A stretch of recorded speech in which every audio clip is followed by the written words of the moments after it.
I'm Al McFarlane. Welcome to the conversation with Al McFarlane. Today is Thursday, August 25th, 2022. I'm glad to be here and glad to have you along. I invite you to support the spreading of the word about this meeting every day, every week. We want to bring more people into the conversation. Thursdays are unique and fun because I hang out with friends of mine, some of whom I've known for a lifetime. Some I've met recently, but we have a connection and a feeling that is reflective of a sense of antiquity, but also of a sense of futures, shared accountability, responsibility, excitement about co-authorship of a world in which our people win. And I say that with the thought that our winning does not mean somebody else has to lose. In fact, the winning that I'm talking about is winning that is global, universal, that everybody and everything finds its place to be fulfilled, to be complete. Well, let me start by inviting those of us who are here today into the screen to say hello and to kind of say what's on your mind. I see my friend Angela Rose is here. I see Jonathan Palmer is here. My co-host Brenda Lyle-Gray and my colleague and friend from Brazil, from Bahia, Maestre Yoji Sena. Good afternoon, everybody. Good to see you all. Start with Angela Rose. Angela, how you doing? What's on your mind? Hi, I'm doing well. What's on my mind is the recent student loan forgiveness that President Joe Biden has announced. And something that really stuck out to me was the Pell Grant recipients who would receive up to $20,000 of loan forgiveness if you're a Pell Grant recipient. And so that's what's on my mind. I'm really excited about this. They say that 72% of Pell Grant recipients are African American.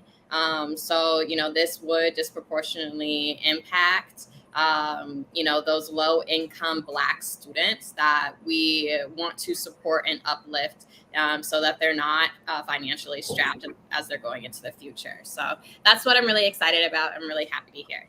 And we'll come back around to dig deep into that. Jonathan, how you doing, my friend? I'm doing pretty good, Al. Thanks for having me here, and good to see everybody. I share Angela's excitement, and I'm intrigued by some of the people who were opposed to this and the reasons why. But also top of mind is the revelation this week that came out that one of the officers admitted to forging the documents that led to the no-knock warrant for Breonna Taylor. And that she'll be testifying again in that case. So we potentially will see some measure of justice come out of that. So I'm very keen on that and seeing where that goes, and seeing if we get a little more towards justice, and just thinking over Black August and all the pieces going on with that. So.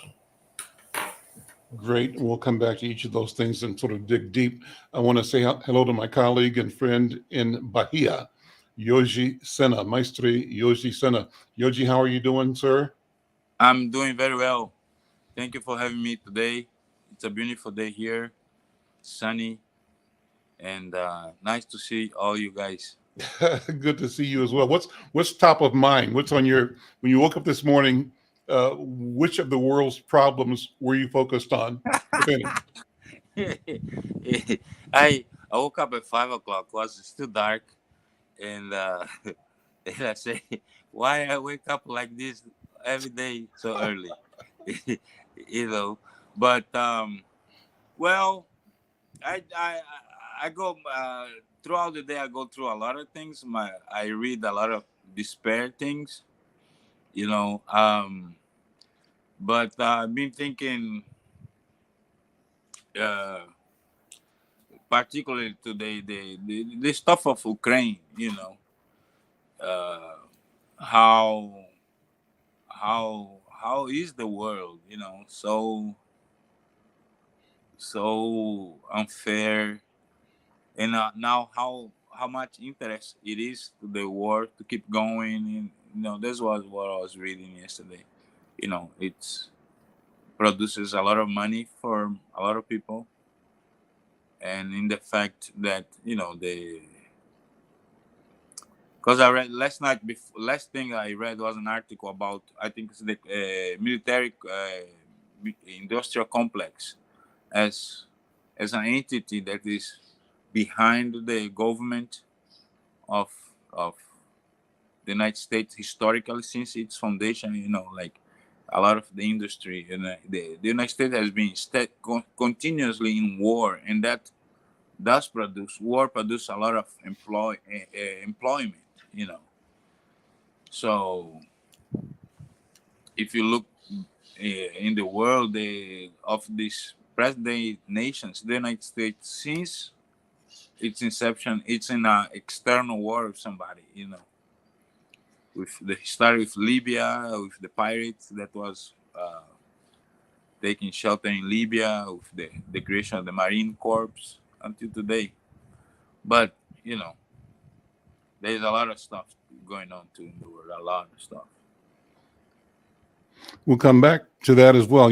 Bobby, my wife Bobby, and I were talking about Ukraine and the announcement that the administration is going to invest an additional $3 billion into Ukraine. And I think you're hitting the question on the head.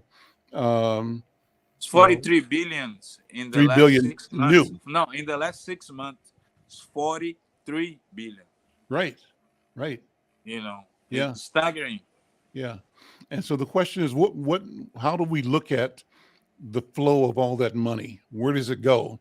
And I was saying to my wife that a large amount is supported by the munitions industry, because if you blow it all up, you got to replace it, right? So they have every incentive in the world to expend all of the munitions that they have created and sold. And as those things are used up, if that supply dwindles, obviously their business model is to replace and replenish all of those things that are expended. That means billions and billions of revenue to rich but this people. Ambiguity, the ambiguity that is, for example, 3 billion, like from one day to the other, there appears 3 billion to be sent to Ukraine, but at the same time, other problems, they reducing money to education, for healthcare, for things like, it is so difficult to get a fraction of those monies that would, in certain way, if those problems are resolved, legitimate so much more the position of the projection of this image the United States does, or the sense of ownership and to be righteous in face of the world. So they have in 6 months, they have 43 billion that appear from somewhere so quickly, and is being disbursed so quickly, and that 43 billion would resolve a lot of problems that are in our communities if it was this urgency of acting, at the same time, so the stuff for Ukraine sometimes bothers me, because there's so much sympathy for them, and it's what happened to them. It's very bad, but it doesn't match all the same sense to the others, right? How the refugees are being accepted everywhere, but other refugees are not accepted. It's a good point. And the lack of will to resolve also internal problems in the United States. Brenda, why don't you jump in? What's on your mind? What's top of mind for you? And we'll come back to all these topics in the next go round. I think is it Val Demings, who is going to be up against DeSantis, and then Rubio is very afraid that he might use Rubio. What? Val is going up against Rubio. Oh, who's going up against DeSantis? Grant's Chris. Is it Chris? Yeah, Charlie Chris. And both of those are going to be interesting because they already lost a real key Democrat in redistricting. So that's going to be interesting. I don't know if there's going to be a big shift or not, but maybe after the hearings, no telling what we'll hear. And to get back to Sienna's point, the document that they found on France, the president of France, would have been very, very detrimental in this war that's going on between Russia and Ukraine. They said if Putin had gotten a hold of that document, I don't know what the jarring in Europe would have been, but that was a very much a concern on a lot of the news channels a couple weeks ago. So I was sort of like centered on what's going to happen, I think, with the elections. And like everyone else with the Pell Grants and, you know, what Biden, and we have to thank Diane Warren. She pushed it. And she broke it down about how it would affect the economy. And so I think that she was really a strong advocate for, really convincing Biden. He kind of folded under the pressure, but that's okay because it helps brown and black people. So that's where I am. Angela, pick it back up and sort of take a deep dive on the Pell Grant in particular, but the loan forgiveness for student loans. Explain the scope, kind of the background to the degree that you're able to, and why this is a particular interest and consequence to Black and brown people, poor people. Yes, no, I would love to. I mean, for a century now, Black and brown children have been told in order to enter the middle class or even upper class, you have to have an education. And I would say that fundamentally in the Black American history, that's why we formed HBCUs, was for this type of mobility and preparation for our youth to really invest in our society, right?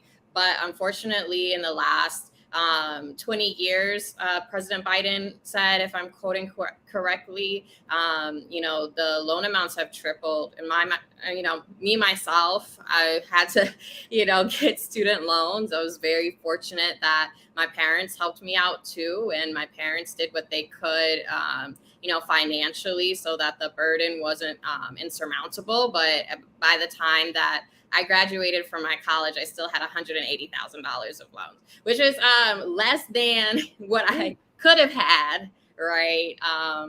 Because my parents did what they could, but it was still a lot, right? And so, unfortunately, this is something that instead of seeing a young person's future, 2018 to 22, those 4 years of a young person's life is just 4 years, but you can get saddled with tens of thousands, and in my case, over $100,000 of debt.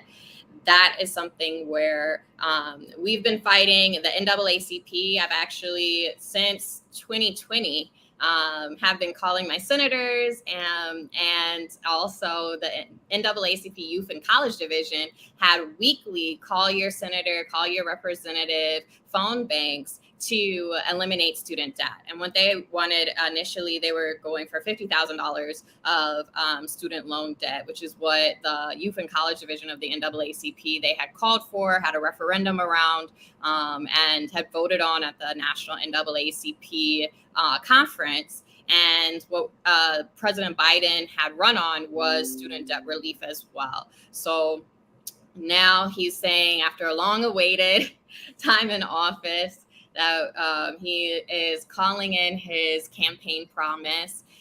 Is going to be $10,000 of loan, student loan debt relief for the average, student loan recipient. But if you had a Pell Grant, and Pell Grants are for low-income students, and if you have a Pell Grant, that's going to be $20,000. And usually, the thing about Pell Grants is that Pell Grants don't actually, if you look at it, like the average Pell Grant isn't $20,000 plus. It's pretty usually not that much money, but it's still enough to be helpful for students in college. And my husband was a Pell Grant recipient, and getting that was a relief as we're struggling, balancing, moving, having moved to a new state. We live in Florida now.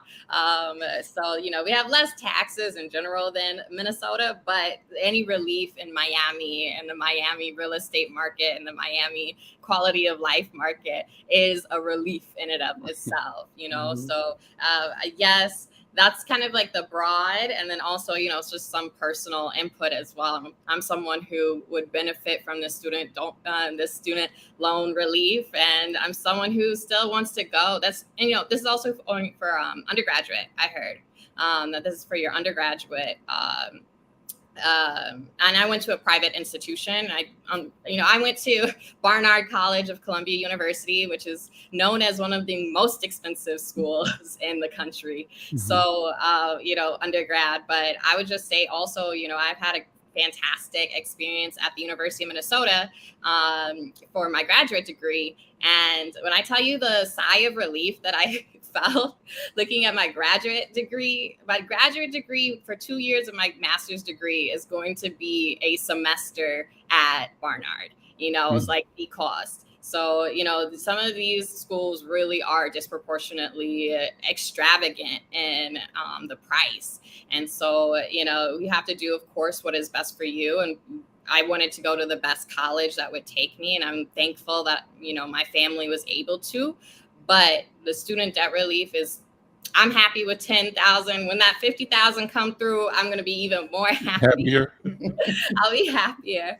But this is the real life situation that, everybody that I know in my cohort has to deal with, your student loan issues. So, Jonathan, you raised the comment about there is resistance. Why would somebody oppose this help to unburden, to lighten the load for people that shouldered this investment for improving themselves to be, better able to support and participate in community society? Why is there resistance? The resistance and it's stuff that I think is largely frivolous. There is some people who are approaching it as, I didn't get this, so why should they? I had to go ahead and pay off the loans and do it. But what was more interesting, I was watching the CNN this morning, and there was a conversation, or actually it's last night, and they had a Republican who was saying that, one, this is illegal, that he can't do that, but two, this is just buying off the younger generations. This is Biden trying to do that, and that it's not fair. And one of the other panelists pointed out to, you all weren't complaining when there were all these bailouts and these tax incentives and tax loopholes and components like that for the businesses. And now that we're going to provide relief, for the banks, for the corporates, organizations. And so the resistance seems to be largely either partisan or based upon a specific category of, I didn't get this, so why should they? I've even heard some, Republican arguing that it's a bad thing because it's going to benefit the wealthy elites and that they will get, the advantage. And it's like, no, if you look at the criteria, it's more geared towards people who actually need this.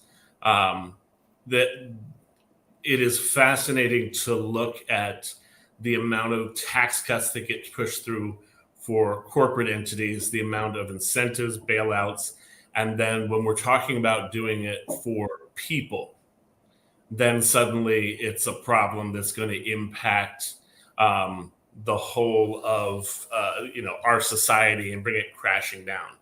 And I saw a meme that said that the total for this would be about 1.6 billion, and that the total for the tax cuts and incentives was 1.9. So the resistance to this is largely things that are not consequential and look from a singular perspective and do not take into account the needs of the American people. And I would Is also there- say, Is there a sense, Angela and Jonathan and Yoji and Brenda, that there is another dimension here? You mentioned, Angela, that a lot of people of color, Black people in particular, Black and brown people, were beneficiaries of Pell Grants and some lending, and that without lending, without the grants, a lot more would not be in education in the pipeline. That's one part. And so, people probably that didn't want that door opened may have some kind of feeling. That's number one. Number two, though, there have been over the years times when jurisdictions questioned some institutions for being grant processing mills, where some of the junior or community colleges or technical schools and perhaps even universities figured out how to make money.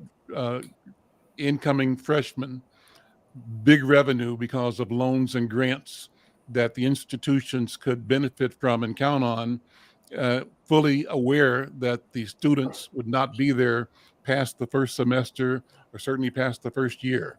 And so a strategic processing system that is revenue driven, not education driven. Is that part of this consideration that, I don't know, what do you think, Angela and Jonathan?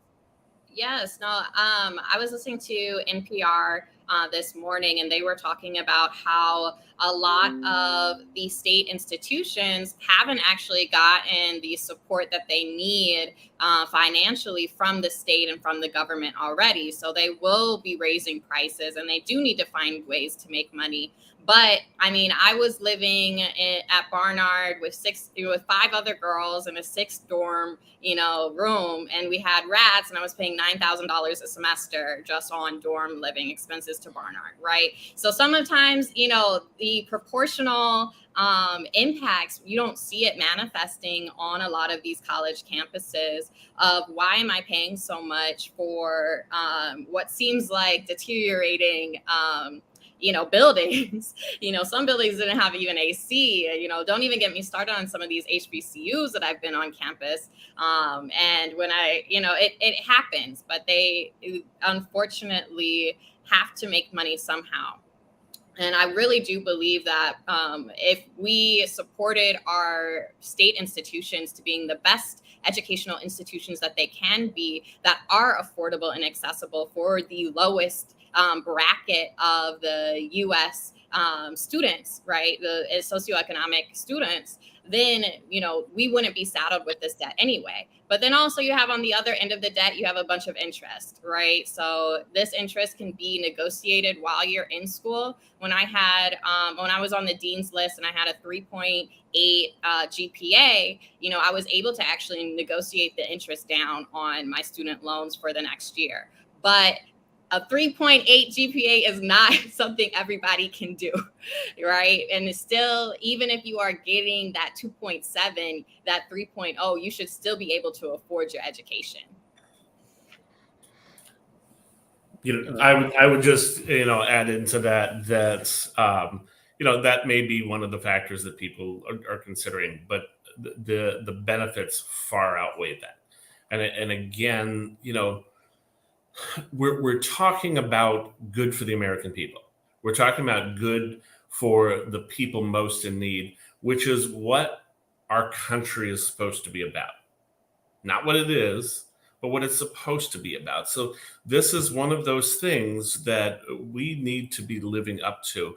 We need to be working towards the common good and the public good. And what that includes is making sure that the generations that come behind are able to support themselves and sustain themselves as we look towards industries increasing prices far beyond, what is reasonable. You can look at the rise in income for Black and brown families and the rise in cost of homes and things along those lines, and the gap that exists, and things don't keep pace. The salaries, they're always talking about, well, these young people just go get a job and they can work, and they're not looking at how much they make now and how much an apartment or a house costs, and the comparison. So as a whole, our country needs to shift its priorities towards looking out for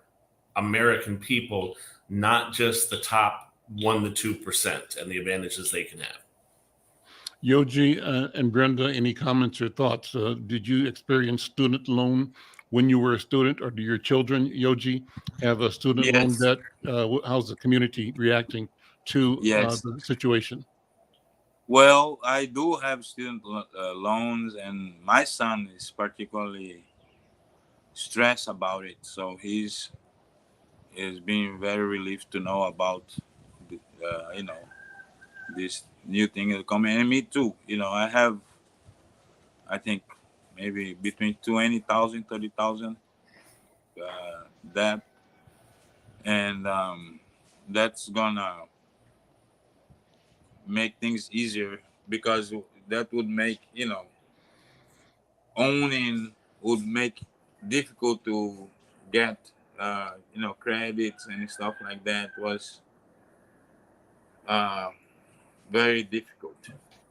And yeah, I think it's the right thing. The benefits are much more than anything detrimental that can happen.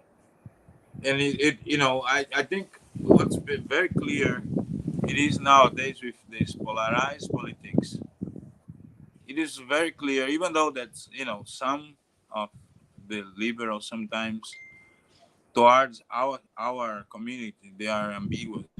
But it's very clear that things that benefit the Black community and the color community, it's what these people are now opposing. Anything that they perceive that might benefit us, or might repair some historical discrimination that was upon us, or take away some of the privileges, is what being polarizing them. Is not said. That's one thing that I think people are afraid to say, but that is what it is. The division is against, is the racist, is the evil, the evil people that are very now vocal, and it's things that benefit people, that they are opposed to things that not affect them necessarily, but that improve the livelihood of some other people, and that for some reason offends them, threaten their, it's like becomes an existential threat to them, It's So- kind of like they have a sense that they have entitlement, but that nobody else does. And when they see movement abroad among ordinary or people in different classes, different cultural or racial groups, they feel, as you're saying, Yoji, threatened. And even though there's no imminent and personal threat to them at the moment, they've got a philosophical or spiritual commitment to defending against. Yeah, it's a So primal fear. yeah, Almost, that's the collective primal essential fear. nature of that. Yeah. Because even like, why so much weapons? If you go for the, what is the fear that in reality was the motivation in the back of their mind is, what about if Black people or minorities revolt one day? We need those weapons. Is the only way they think, or they're going to defend themselves, and they think that it's almost inevitable that these things might happen because they might revisit in a moment of their day those privileges and understand that it is very unjust, the privileges that they enjoy, that that the people might revolt one day. But it is all about this simple I know things are very complex, but sometimes you need to make them simple to be able to understand better. And it goes to that. They are opposed.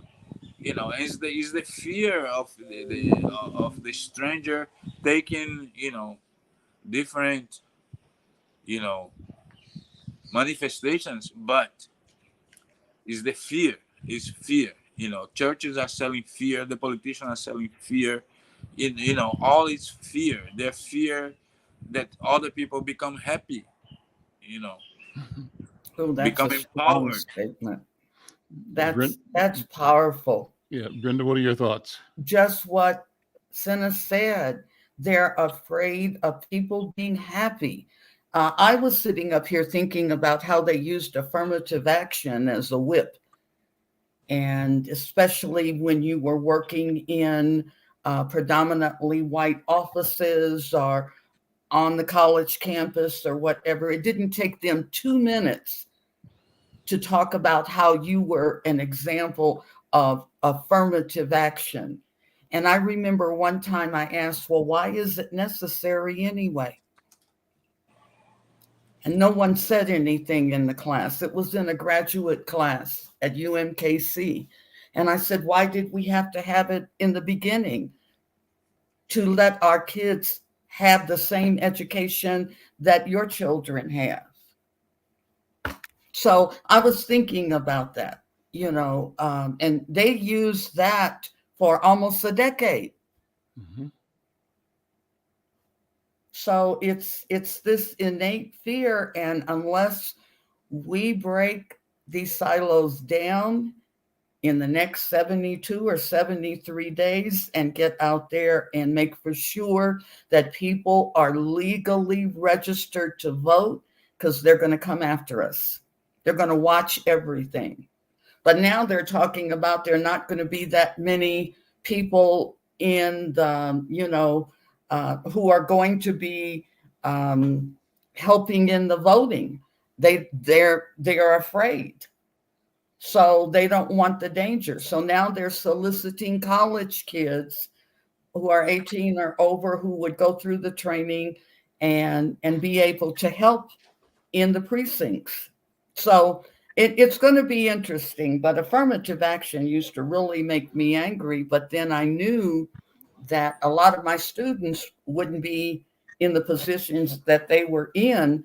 My daughters got through on athletic scholarships, but everybody didn't have that opportunity in a lot of the Black schools in Kansas City. And I don't know. We'll see. That's all I can say. Well, you mentioned 73 days in reference to the general elections coming up in November, but I think in less time than that, Yogi Brazil is at a political crossroads as well. What's going on in Brazil? What's on the table? What's on the ballot? And what are the stakes? Yeah, Oh, we that's are right. 39 days away from elections for president, governors, some representatives. Here's we have we have, I think, 12 candidates for president, but there's 4 that supposedly have more chances. So Lula has a vote intention around 47% and Bolsonaro around 20%, and the other 2 are in the 1-digit statistics. But here there's the possibility of a second turn if there is not more than 50% of votes in the first election. And it's very polarized on the same lines that is in there. I think it's worldwide. The right wing woke up.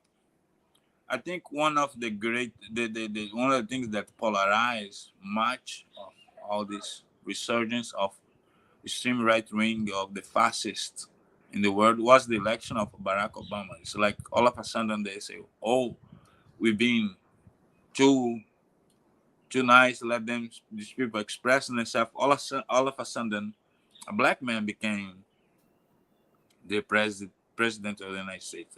That has mobilized those forces everywhere in the world. And here, Lula, it's a version or a correspondent of have been elected. It is, even though that he doesn't look as a black person, he's a person of the people here in Brazil.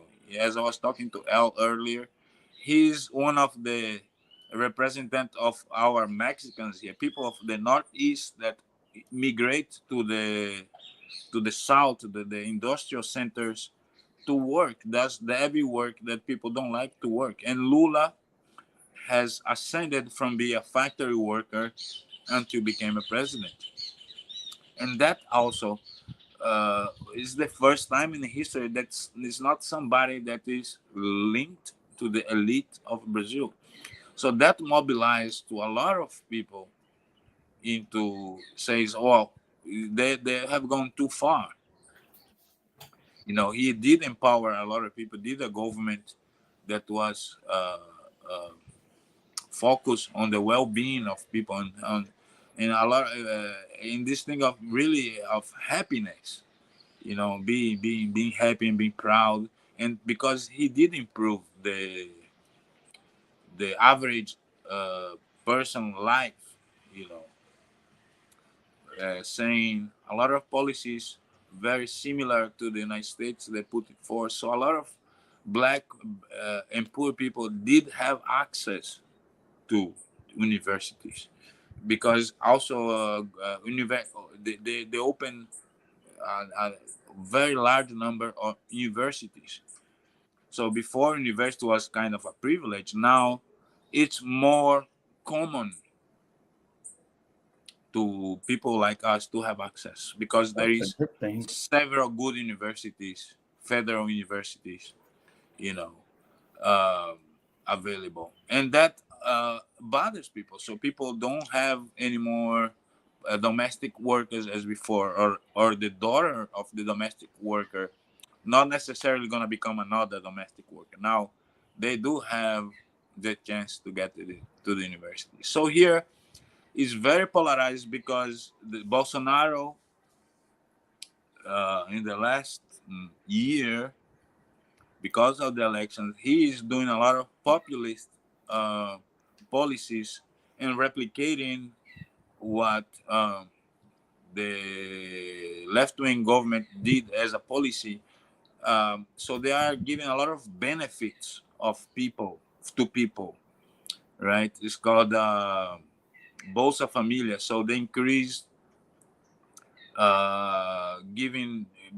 When they got to power, they cut out, and then they decided to return, and they are giving like $100 plus a month to the population in general.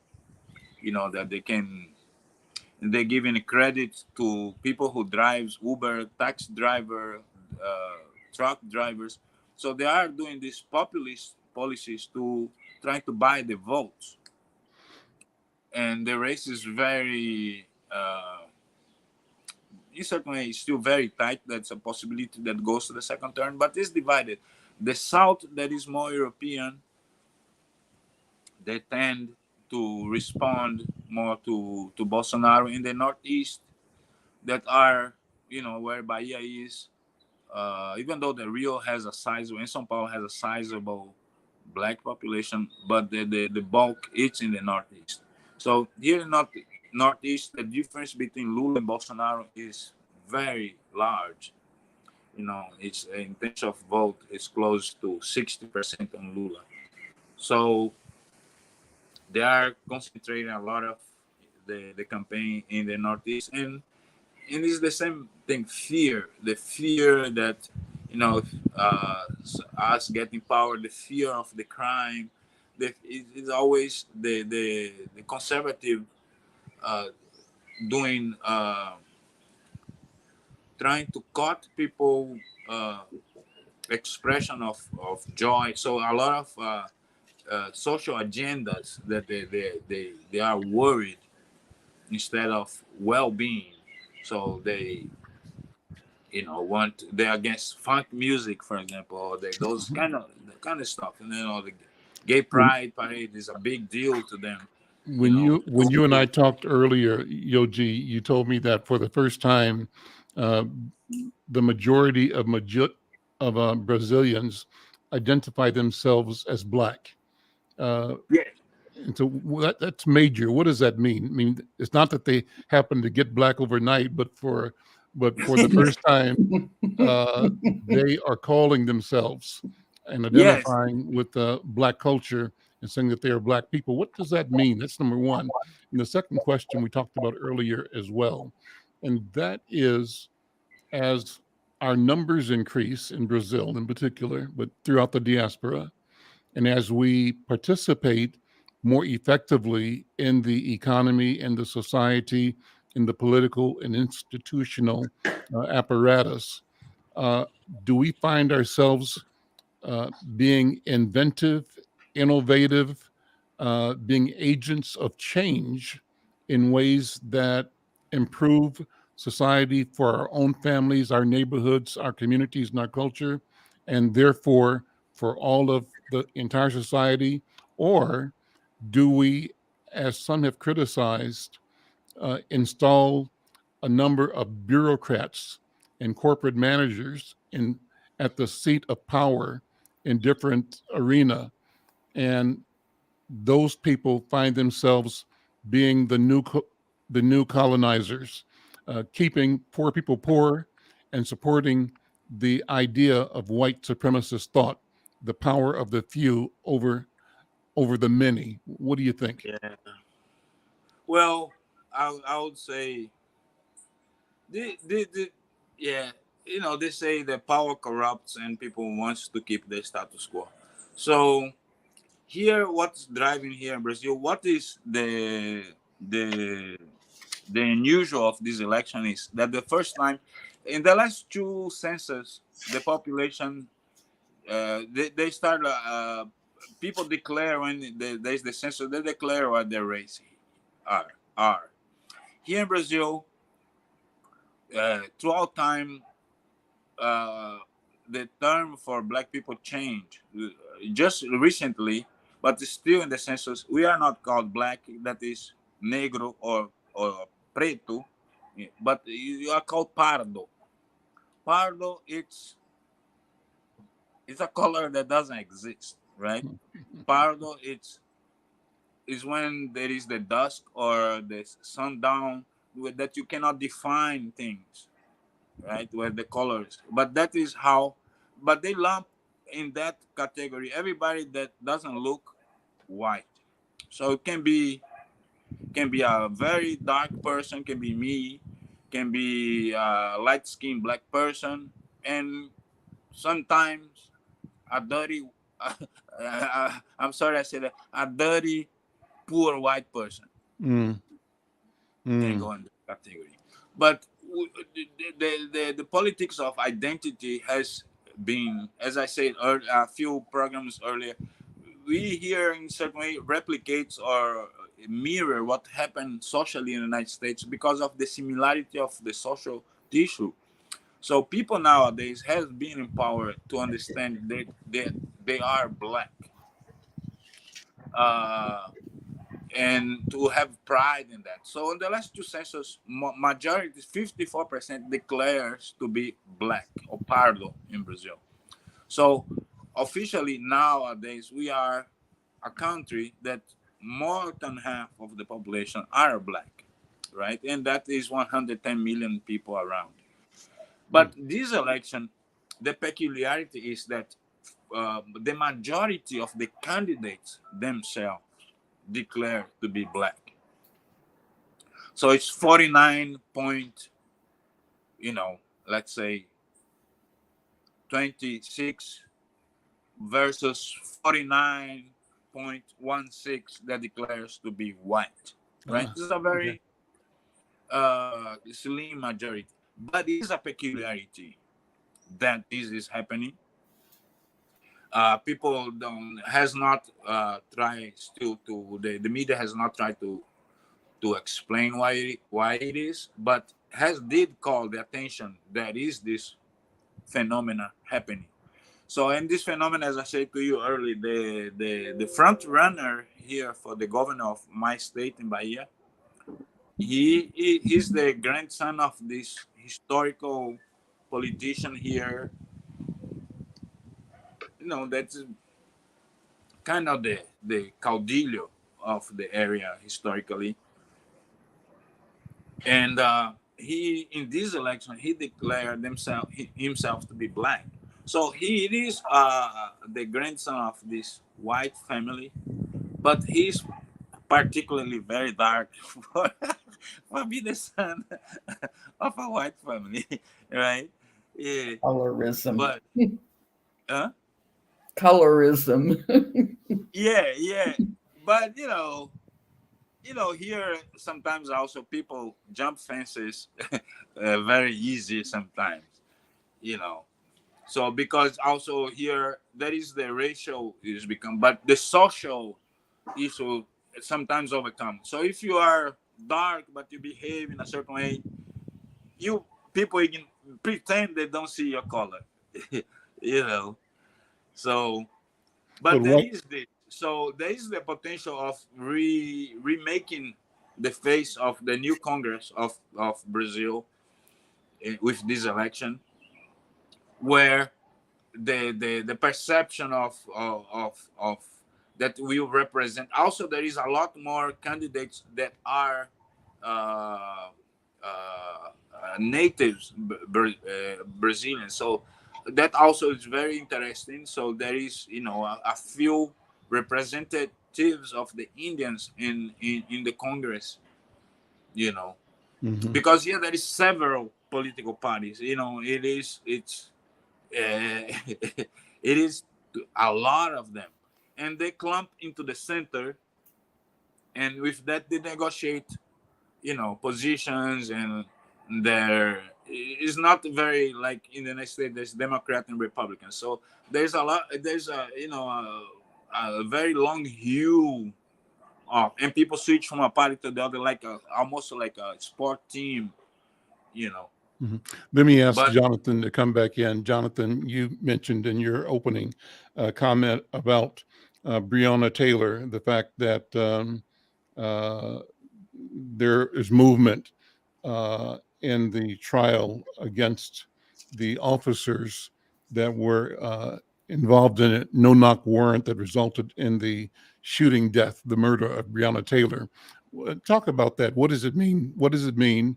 And you can almost relate that to it as a bellwether for cultural shift, because I think that what's happening with that also at one level or another has a counterpart at play in Brazil, in Latin America, in the entire diaspora.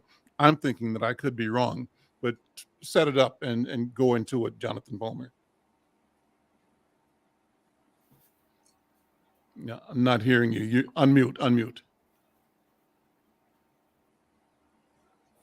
2 years through a pandemic and still can't get that one straight. It speaks to, an issue. I was giving a talk yesterday on systemic racism and microaggressions. And one of the pieces that came up at the end was, have things changed and have we made any progress? And I was saying, take a look at, Rodney King versus the George Floyd, and that, the officers in Rodney King got off, all of them. And in George Floyd, we got some measure of justice with Chauvin going to jail and the others, heading there. With Breonna, this has been one of the ones that has been hanging out there as an isolated, because they weren't even charging the officers. And the one thing that got charged was, improper procedure or something along those lines for, going into the building. And it was a ridiculous piece. But now, as it has come out that one of the officers involved has admitted to faking I think it was the affidavit to get the no-knock warrant, and will be going ahead and testifying to that effect. it's opening the door for there to be some sort of justice coming out of that, because of the fact that it moves things along, and it can be seen that there was actual false information put into this, and that's what led to them being able to get this no-knock warrant. And so you're starting to see a level of accountability.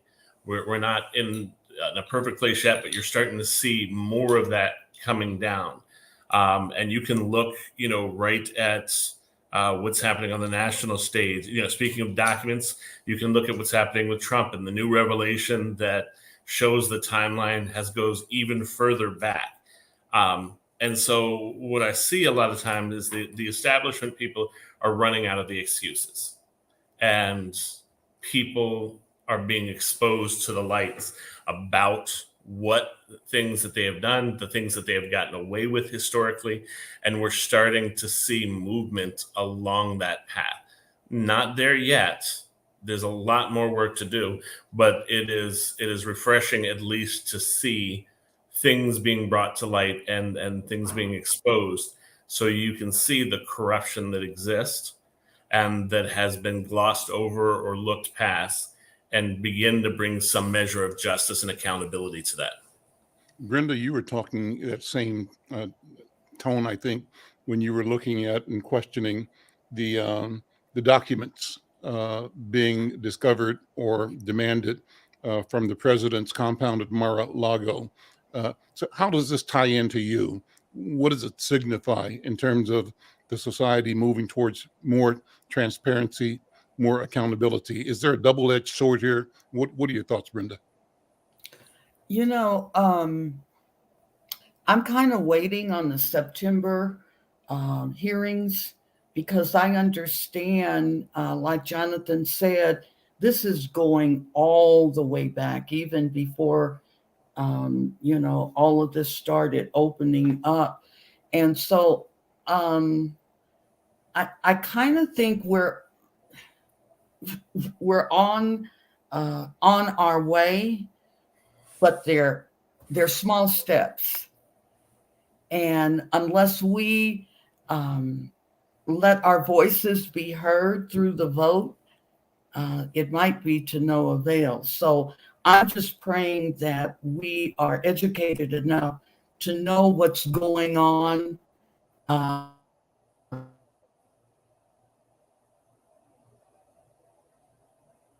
Dealing with.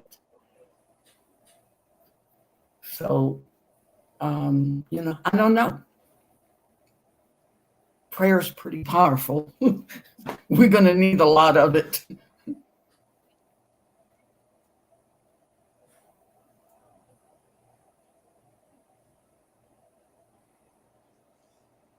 I was muted. I'm sorry. Angela, what do you think? What's your thought on this question of, more transparency, more ability to look at the things we've been lied to about in the past? Where does it take us locally, globally, from your point of view? And I guess I always turn to you, Angela, to look for a sense of the lens from your generation. I think my generation, and I think about how last week we had Thomas Barry on, right? And he was talking about his app that was really uplifting people's voices to watch the cops. And there is a way to uplift people's voices. I think that it's easy to become cynical, particularly if you're an advocate like myself. When I was in the NAACP, look, I heard a lot of wild stories from Black folk, and I couldn't believe them, right? But then the facts would show that this is actually what happened. And so there has to be a way for us to really know what's going on in our communities and uplift the voices of people who are going through it, whether it is, police misconduct, who have been on the other hand of police violence, but also, when it comes to even things like CPS and trying to get your child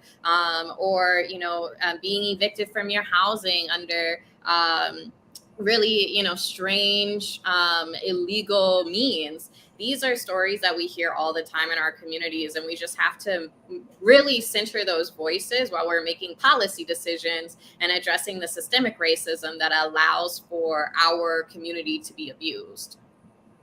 Angela, let me ask you something real quick. What are they doing to mobilize college campuses for students who are qualified to vote?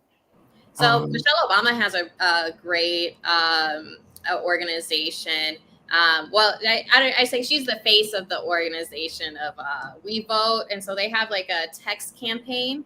And I was a part of it for a while, where you text message the folks on your in your contact list. And then also if you're on Instagram, you send Instagram messages. I don't know if they've made it to TikTok, but they are really heavily used on college campuses. They're, of course, the usual NAACP Youth and College Division organizes around, voting rights and getting folks to vote. You always see the League of Women Voters, on a lot of college campuses as well. But other than the normal historical traditions of getting folks to vote, I'm not really sure of any other GOTV other than like TikToks that candidates will do. That's something that we're seeing a lot this year, is like candidates, they will be on TikTok and they will show a more personal side of them. One woman, she got into a lot of hot fire, Black woman out of Vermont, who was running because she was twerking on TikTok, and then she said, "Vote for me." And that was something that had shaken some folks up, saying, is this appropriate?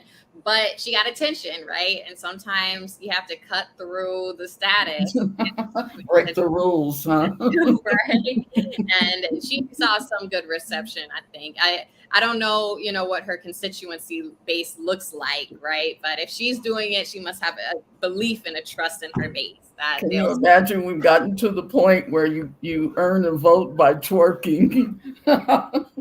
I didn't see her earlier. Ancestral movement. Twerking ancestral movement, right? I hear you. Yeah, and they say that depression lives in your body too, and so for your own mental health, I encourage people. I do it often. I dance and I twerk to feel better about my own body and my own life.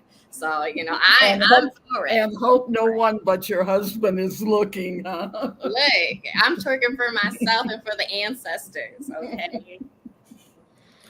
Irma. Hey, there was a whole campaign in Atlanta of get yourself to the polls, and it was exotic dancers that were doing that, and it was very popular, and people got out to the polls. So, I didn't see you here, Dr. Irma. I don't know how long you've been in the studio, but I'm glad to see you now. And I wanted to pass the microphone, the stage over to you, just to weigh in on what we've been talking on or whatever is on your mind, but also I was going to share the lead story in upcoming Inside News as an article you've written entitled "No Safe Space for Black Women Globally, Brittany Griner and Russia's Anti-Blackness and Anti-American Ruling." What's the content? What's the objective there? And bring us into that analysis that you're providing. Okay, it's good to see everyone always. I think what I wanted to say for this, and it almost gets back to the Breonna Taylor, is that we focus, there's no question that Black men have historically been, abused by the American justice system. But when I left the Ford Foundation in 2007, they had started to collect data that was showing that the incarceration rate of Black women and girls of color was escalating to something like 350%. And I do cite some of the data that shows that Black women are just as likely to be incarcerated as Black men today. And while there's been a decline, we are 1.7%, more likely to be incarcerated than white women. So when I look at the Brittany Griner case, the first thing that struck me was, where's the NBA? Why weren't these men lending their sort of global athletic power to come to her rescue? And part of that is that there is a fundamental belief that Black women do not need to be rescued, that we are not the vulnerable type. And so we are treated, there's a kind of masculization of Black women, that takes place. And so when I read the commentaries that did come out, it took the NBA a while before they made a statement. They didn't immediately rush to her defense. It took the United States a while before they did anything. And then what they did was to put her case together with another case of an American who's incarcerated for espionage, without understanding that by linking her case to his, suddenly she becomes less important, right? And there's a problematic because of the differences in the cases. He's there for, supposed espionage, but also what most people miss is that he actually is a carryover from a previous case in which they brought one person home and left him behind. Now they're trying to tag team him to Brittany's case. And the question is, what are going to be the results? We know that when it's a Black person and a white person, the white person always gets more attention by the media than the Black person. Then you add the overlay of gender to that. And I also want people to take into account that the reason that Brittany is there is because of gender pay and equity. The women's soccer team has managed to get that addressed in soccer, but soccer is mostly a white woman's sport. It has not. So she earns $130-something thousand a year for the 14 million, 30 million that the Black NBA players earn. Okay, 30-something thousand compared to millions, double figure millions that Black athletes and white male athletes bring in. And so she's, when we think about it, she's there because of pay inequality, right? And here she has been in Russia, going there for 10 years, and they show her no mercy, that her sentence exceeds what even her Russian lawyers say is normal, and we're talking cannabis oil. We're not talking about, something that, you're going to cut up and distribute. We're talking about an oil, okay? So I see this. I think it's part of the anti-Blackness. I think the harshness is not accidental. It's both combined with anti-Americanism that Russia is trying to send a message, but it's also about her being Black, as well. So that's kind of the point that I want to make. And I'm asking, what is going to be the response when she returns? Already on Twitter, there were haters saying, well, she was also, she had a domestic violence charge with her wife. And it's like, athletes be doing crazy stuff domestically, and they're forgiven always until it becomes so overt you can't look the other way. What does that have to do with her sentencing? Absolutely nothing. So there is this way in which the lives of Black women, how we are perceived, sort of puts us in a space where we are not considered persons to be protected, under any circumstances. Irma, let me ask you about the geopolitics angle again. So here she's connected to another person of interest that our country wants to have returned from captivity in Russia. At the same time, Russia, we know, has been making aggressive moves to ramp up where it could its support or its presence in African capitals, African countries. China doing the same thing. How do those things equate? What's the equation for geopolitical posturing? How does an event like this play into how countries in the emerging world perceive Europe and Russia and the US in particular? I would say let Africa beware. I was in Ethiopia in 2009, and the Chinese were there. They're starting to marry Ethiopian women. But also, maybe a few years later, there was evidence, documentation from Kenya in which they were talking about the Chinese practicing anti-Blackness behavior, that in their own country, Black Kenyans were being discriminated against, and that there was a preference that when the Chinese come, they were bringing in their own people to do the work. And so while they are in Africa, they're not doing much to support Africa, except perhaps lining the pockets of some political parties, Okay. I think the same thing in Russia. We know that in Europe that there is an anti-Blackness regime, and I cite some scholars, including Dr. Trika Keaton, who was at the University of Minnesota, who's now at Dartmouth College, who writes about Blackness in Paris. And her latest book that will come out from the MIT Press the title goes something like, you know you're Black in France when, you know, ... And basically it's about the way in which everyday racism manifests itself. When you go as a tourist to a country, and we go as Black people, we say, oh, wow, and I just went to Paris and it was great, but I'm a tourist, you know? And so there's a kind of tolerance for those of us who have the privilege to go and spend resources there. That is a very different dynamic than people who actually were born there, who are Black, who are Pakistani, who are of immigrant, you know, Middle Eastern immigrant descent.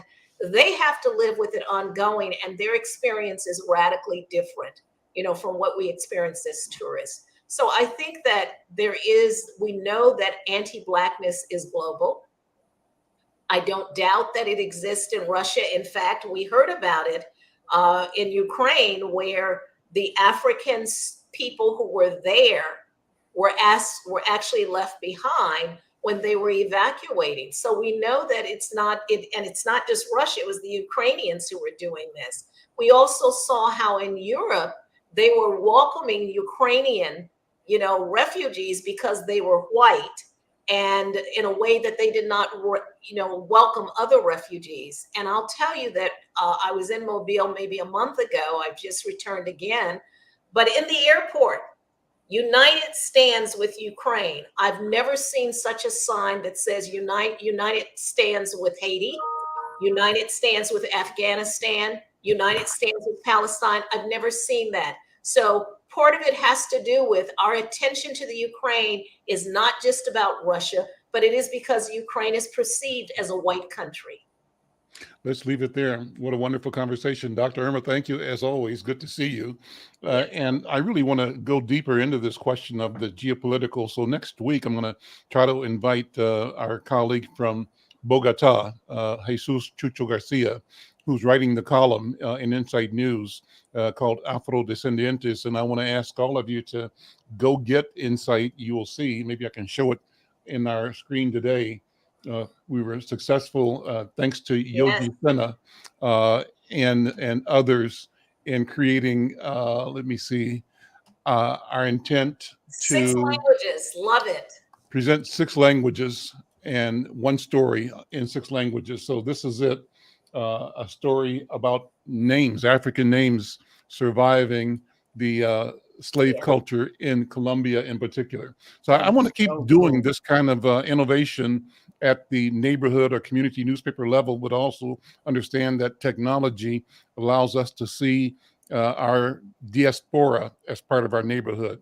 And I'd love for you to check it out, think about it, give me suggestions, feedback, and ideas on how we place this in our communities around the globe. With that, thanks to all of my friends, my companions. Thank you for being here, and we'll see you all next time. I'm Al McFarlane. This is The Conversation with Al McFarlane. Take care.